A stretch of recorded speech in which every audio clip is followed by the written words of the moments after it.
Hi everyone, welcome to Magadh ISPCS। आप लोग को BPSC ADEO का सिलेबस जानना था और इस सिलेबस के बारे में एक बार देख लेते हैं क्योंकि ये पोस्ट बहुत ही इम्पॉर्टेंट है। तो इस सिलेबस के बारे में देख लेते हैं कि इसका सिलेबस क्या है। और आपको पता होगा ये सिंगल एग्ज़ाम है और सिंगल ऑब्जेक्टिव एग्ज़ाम है और इसके बाद कोई इंटरव्यू भी नहीं है। तो और ओवरऑल ये सैलरी के बेसिस पे देखें तो ये इसकी सैलरी लेवल 5 की है, लेकिन ये पोस्ट बहुत ही इंपॉर्टेंट और अच्छी पोस्ट है। ठीक है, तो सिलेबस की हम बात करते हैं। सबसे पहले तो देखो सिलेबस में क्या दिया गया है। आपके सिलेबस में कहा गया है कि जो ऑब्जेक्टिव एग्ज़ाम होगा वो 3 पेपर का होगा। ठीक है, पहला आपका कह रहा है लैंग्वेज का होगा, दूसरा क्या होगा आपका GS का होगा। ठीक है, तीसरा आपका कह रहा है जनरल एप्टीट्यूड का होगा। ठीक है, अब ये तीनों पेपर जो हैं वो आपके ऑब्जेक्टिव होंगे, ये तो यहाँ क्लियर है।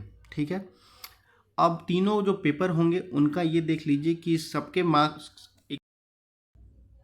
हाँ तो सबके मार्क्स जो होंगे वो देख लीजिए। पहले देखिए, ये जो आपका लैंग्वेज पेपर हो जाएगा हिंदी इंग्लिश का, ये आपका GS हो जाएगा, ये आपका जनरल एप्टीट्यूड हो जाएगा। ठीक है, तीनों के तीनों पेपर आपके ऑब्जेक्टिव होंगे। ठीक है, और तीनों पेपर की प्रश्नों की संख्या बता दिया है। तो देखो इसमें भी 100 क्वेश्चन होंगे, इसमें भी 100 क्वेश्चन होंगे, इसमें भी 100 क्वेश्चन होंगे। ठीक है, यानी टोटल 300 क्वेश्चन होंगे। ठीक है, 300 क्वेश्चन होंगे और टाइम कितना मिलेगा, सब में 2-2 घंटे मिलेंगे। ठीक है, तो यानी 6 घंटे का पेपर होगा।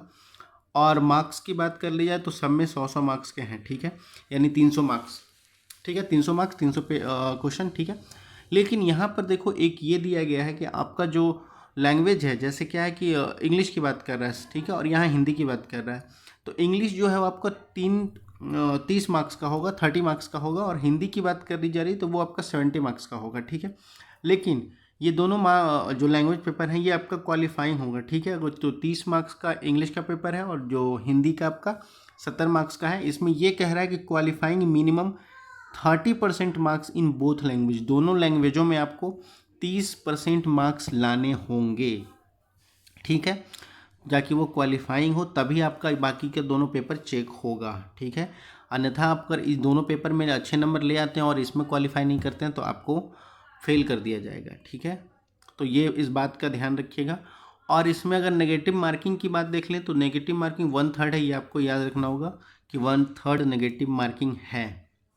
ठीक है, तो ये ओवरऑल आपका सिलेबस है। और इस सिलेबस को हम डिटेल से देखें, देखो जो जनरल एप्टीट्यूड की बात करता है तो जनरल एप्टीट्यूड में देखो जो नॉर्मल हमारा जो मैथ आते हैं, डेसिमल हो गया, परसेंटेज हो गया, इस पर है। ठीक है, जो 10th क्लास के होते हैं उनको। ठीक है,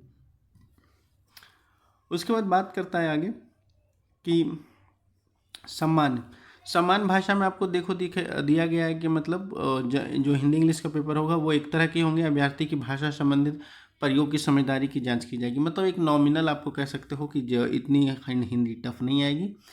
हिंदी क्वालिफाइंग है तो उसके लिए हिंदी नॉर्मल आएगी और इंग्लिश भी नॉर्मल आएगी। ठीक है, लेकिन यहाँ हिंदी पे ज़्यादा कह सकते हैं इंपॉर्टेंस दिया गया है क्योंकि हिंदी 70 मार्क्स का है और इंग्लिश आपका 30 मार्क्स का है। ठीक है, GS की बात कर लें तो देखिए GS में कह रहा है जनरल साइंस की बात कर रहा है, नेशनल इंटरनेशनल आपका जो इवेंट्स होते हैं, करंट अफेयर, उसकी बात कर रहा है, भारत का इतिहास। ठीक है, इंडियन हिस्ट्री की बात कर रहा है और बिहार के इतिहास की प्रमुख विशेषताएं, इसकी भी बात कर रहा है। ठीक है, यानी आपको बिहार से भी क्वेश्चन पूछा जाएगा।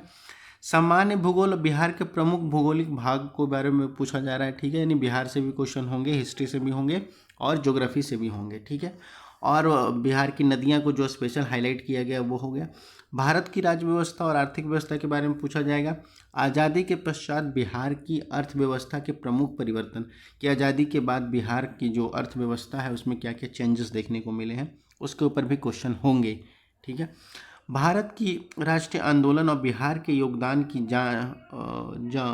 एक मिनट, हाँ, भारत की राष्ट्रीय आंदोलन और तथा बिहार का योगदान को जांचने वाले प्रश्न होंगे। यानी भारत का जो आपका इंडिया का जो फ्रीडम स्ट्रगल मूवमेंट था उसको ले लो और बिहार का जो उसमें क्या कंट्रीब्यूशन था उस बेसिस को मिला करके इस पे क्वेश्चन किया जाएगा। ठीक है, तो ओवरऑल आप ये देख लो कि ये GS का पेपर है और ये कह सकते हो कि ये मैथ, एक पेपर GS का होगा, एक पेपर मैथ का होगा और लैंग्वेज पेपर होगा जिसमें हिंदी इंग्लिश क्वालिफाइंग होगा और इंग्लिश आपके 30 मार्क्स के होंगे और हिंदी आपके 70 मार्क्स के होंगे। ठीक है, टोटल 300 का पेपर होगा, 2-2 घंटे का है, सिंगल डे एग्ज़ाम होगा। ठीक है, तो ये आपको BPSC AEDO का सिलेबस है, ठीक है।